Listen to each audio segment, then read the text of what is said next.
kunze urugamba ntara Gitega reka tubaye mwiriwe canke mwaramutse bivanye naho muherereye kugira tubaye ikaze mu makuru kuno mugoroba mushikirizwa n'urugo rw'intara Gitega. Ni makomine yo mu gihugu c'u Burundi, komine Gitega yarahimbaje kuri wa 14 Nyandagaro umwaka wa 2021 umunsi mukuru wahariwe amakomine. Ibikorwa vyo kuri uyo munsi bikaba vyatangujwe no kugurura icese zimwe mu nyubako zubatswe na komine hamwe n'izubatswe n'abenegihugu bwabo. Haruguruwe icese ishure shingiro ryo ku mutumba Butamuheba, ibiro vyo ku mitumba yo ku mitumba ya Butamuheba na Mugutu hamwe n'ikiraro cubatswe na komine ya Gitega gihuza imitumba ya Rugari na Nyakibingo.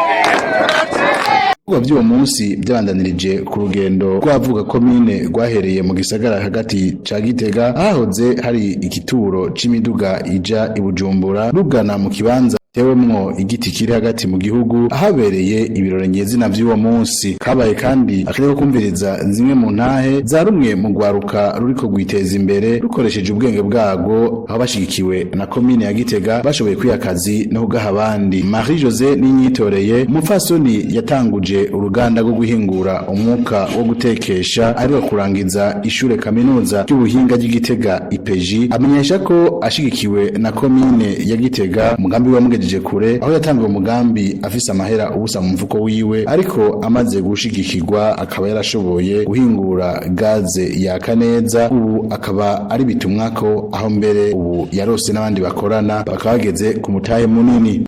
Nababwiye ko negereye komine mfise amahera ubusa mu mufuko, ariko kugeza ubu n'abandi banyeshuri twari kumwe muri kaminuza twararangije amashuri, ariko ubu umwe wese n'ukuri ntashobora kuvuga ko ari umushomeri, kandi nta dosiye yatwaye ahantu ngo aratwaye hariya ngo bamuha akazi twagahawe n'umutwe w'iwacu turagahabwa dushigikiwe na komine yacu nkuru ya Gitega.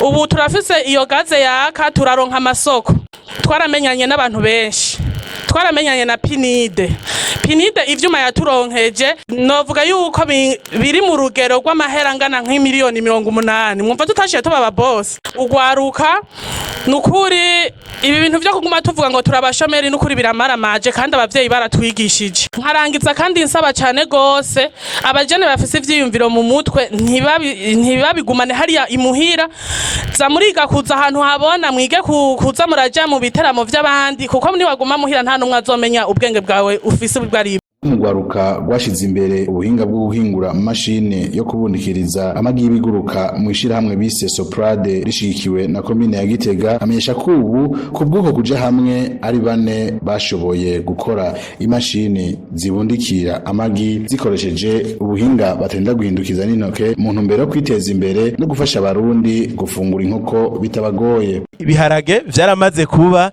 ni ikintu wore wese ashobora kuronka, mugi inkoko kimeze nk'ikintu menga suwaro wese ashobora kuronka. Turatangura ubushakashatsi, turarondera, dutangura gukora kuveze yo mu gikarato. Vya bikarato dutekeramo twese musanzwe munsi, mugabo karakazi katoroshe kuko irigi kugira riberuke rirasabwa ko rihindukizwa, rirasabwa kutegerezwa kuraba ubushuhe buriyo. Ico twakoze twagerageje kwifashisha ibikoresho bihari, hanyuma turabandanya ubushakashatsi, hanyuma imiswi turabona iravutse. Mugabo ivuka bigoranye cyane gose ku nguvu nyinshi, sinovuga vyose ku ma etape, ariko ngomba kuvuga yuko mu nyuma twarabandanije turakora imashini itari automatique, mugabo n'ubu tugihindukiza n'intoki. Mugabo uko guhindukiza ko kwari koroshe, ubushakashatsi turabandanya niho mu 2020 mu kwa gatanu twugara imashini iri automatique. Automatique no kuvuga iki? Ubu nyene turi kumwe hariho imashini iri ngaha muri ville ngaha hariya amagi, ubu nyene reka rihindukiza yo nyene je ntituri kumwe. Ni kuvuga ubu ugiye hanze ukazana imashini tukaca tuzana iwacu yakorewe ngaha Gitega, reka mvuge made in Gitega. Tuzisize hamwe izo mashini zibiri nta budasa buhari. ubudasa bwonyene buhari reka ndabuvuge buri kuyikorewe Igitega kuko iyo Igitega ipfuye umufundi ari hehe ari ngaha nyene mu ijambo rimwe twege twiyemeje gufasha abantu bose kuvyerekeye ubworozi bw'inkoko kugira ngo ya nkoko dusuke tuyifungura nk'ibiharage. Imashini dukora wewe uraza ukatubwira uti nifuza imashini ijamwo amagi aya, reka ndabahe nk'akarorero imashini izoja Ingozi izojamwo amagi 3520. Ugwaruka cyane cyane amadosiye kugira tugerageze kuyagabanya kuja kuyatanga tuja kudepoza. Hari impano nyinshi dufise dushobora kuvyaza umusaruro, rero birashoboka ko duteza imbere ikomine yacu ya Gitega. Murakoze. Ugwaruka rukaba rugeze ku ntambwe yo kubundikiriza amagi y'inkware, aho bamenyesha ko ico gikoko c'inkware bakuze bumva kirangwa mu ishamba, ariko ubu bakaba ariko baragerageza kugira ngo ico gikoko gitungwe mu miryango. Komine ya Gitega Dr Jacques Nduwimana mu ijambo ryiwe akaba yaramenyesheje ko komine ya Gitega izobandanya ishigikira cane cane imigambi y'ugwaruka, akarusaba kubandanya bakora imigambi yabo bati bagiye kwitura ibanki y'ugwaruka isanzwe iri muri komine ya Gitega. Tuba duhimiriza abene gihugu bose duhereye kugwaruka kwijukira amashira hamwe, kuko burya murazi yuko bavuga mu Kirundi ko nyamwigendako atayimira impeshi, kandi ubugirigiri bugira babiri. Benshi cyane mu gwaruka turana yuko barataratahura neza akamaro ko gukorera hamwe. Kumbure bamwe bakikekana ati tuzohava twibana tuzozurumana. Nagoma ndabamenyeshe yuko komine yihaye hangiro yuko tuteza gukurikirana amashira hamwe, kuko ibikorwa vya bene gihugu nivyo nyene tujejwe. Nta uzowazuruma kuko amategeko arahari, mubanza kugira amategeko abagenga, hanyuma mukaraba yuko iza indongozi zo muri koperative n'abandi bose bakora hisunza amategeko.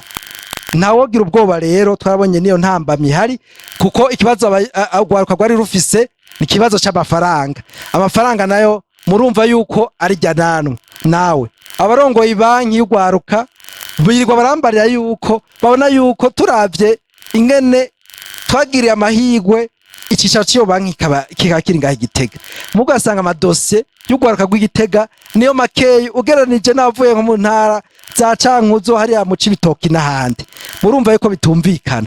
Twadukwiye rero kuba bambere mu kuzana imigambi tomoye neza. Abahinga turabafise bategura imigambi, no mu komine bariho uwoba abakeneye yo bitura kugira ngo bafashe gutegura imigambi imeze neza, habigira amahigwe yo kuronka uburyo bwo kugira mushire mu ngiro. Turashima cyane ugwaruka ruri ku kivi, burya twicaye ku kirezi kandi turazi ko cera kabisa. Turafise impano zitari nka muri komine, bajya naho mwabonye. Jewe narumiwe ndavye ugwaruka amaze kwakira mu biro, ruza rumbwiye ivyo riko rakora tutaye tunabizi, kaca mpamagarira ugwaruka ubwo barubona ko riko rakora ibintu vy'iterambere begere komine, kuko komine ni iwanyu, ibafata ukuboko mushike imbere. Naratangajwe mugabo kandi ndanamukarira gatoyi, hariho ishirahamwe rikomeye y'ugwaruka rikorera muri zone Mungu. Ndamenye muri ino ndwi bakubwiye ibintu bakora, imigambi maze gushikako, amahera bafise kuri konte aho bahere naho bashitse uratangara. Mugabo rero ugasanga ntiri bwaze kwimenyekanisha muri komine kugira ngo natwe tugire ico tumwunganiye, kuko ubwa mbere interano ya mbere nuko ivyo akora bimenyekana, kuko abafasha mu ubwo buryo bw'iterambere barahari. Mugabo rero bivyogora yuko bafasha umuntu atazwe. Duhamagare gwaruka rero ku kivi mumenyekanisha ivyo muri ko murakora, natwe naco tuzokora kugira ngo tubashikire. Abatarijukira kuja mu makoperative muze muri bako twatanguye hari manifestation d'intérêt yatanze amakoperative ashika kuri 25 mu wo mugambi, ariko badusavye guhera kuri makeyi. Abo bose nibagire ngo twabahevye, turabandanya kuko nitwabikora neza akabona bigenze neza, bazotwongera ubundi buryo kugira ngo imitumba yose ishikigwe. None komine ya Gitega akamenyesha ko umwimbu wifashe neza agereranije no mu myaka iheze. Umwaka wa 2019 ushira 2020 n'umwaka turimwo wa 2020 ushira 2021, turana yuko habaye akarusho ku mafaranga yinjira muri komine, aho twashoboye kunguka mu kiringo c'amezi 6 nuvuga guhera mu kwezi kwa mbere kuno mwaka gushika mu mpera zo kwa gatandatu guheze twashoboye kugira akarusho ku mafaranga yahora tozwa angana ni miliyoni 376 n'ibihumbi 354 n'amajana 785 no kuvuga yuko mu kiringo c'amezi 6 ku mwaka uheze hari hatojwe amafaranga angana miliyoni 684 n'ibihumbi 789 n'amajana 723 ariko muri uno mwaka guhera mu kwezi kwa mbere gushika mu kwa gatandatu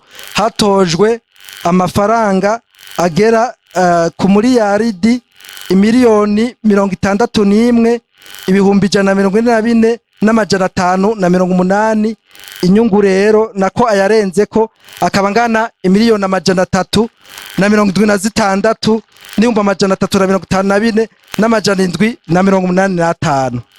no gushikiriza abene gihugu ibikorwa by'iterambere byaranguwe na komine ya Gitega. Ibirori byasozerewe n'umugigwa wo gusangira zimwe mu mfungurwa kavukire zigizwe n'amateke, ibitoke, ibiyoba, ibijumbu hamwe n'inzoga kavukire, aho banasomye ku ntango ikimenyetso c'abarundi cerekana urukundo.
Bikaba byarangiriye mu kwiginana.